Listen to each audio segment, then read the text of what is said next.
Guys, magpapa-video lang ako tungkol sa nangyari sa akin ngayong araw. Nag-order ako ng cargo sa Facebook. Diba kasi ang gaganda nung mga binebenta sa Facebook, nakakainganyo. So, sa hindi pa nakatry, sana makita niyo yung video na to. Wag na kayong bumili, wag na kayong mag-attempt ng 1% man lang. Kasi ang bibilis nila mag-reply. Ayan. Pero pag dumating na yung stock mo, walang magre-reply sa'yo. Tingnan nyo yung naman. Parang nag-order ng cellophane. Yan, halatang scam. Oh, lahat cellophane. Ito pa, kinuha ko dyan, galing dito. Cellophane din. So, paano mo pagdududahan yung order mo kung ganyan? Diba?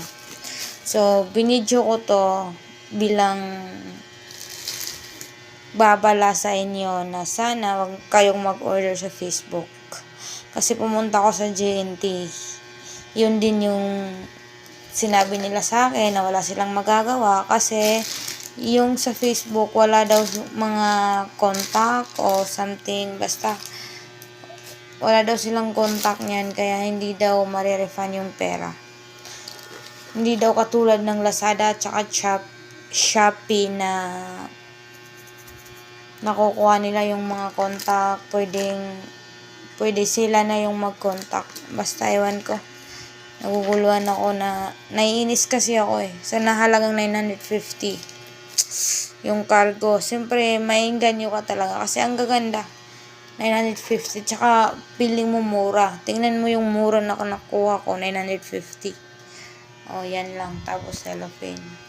So, please, wag na wag kayong mag-order sa Facebook. Mag-Lazada na lang kayo at saka Shopee. Mahal, pero sulit.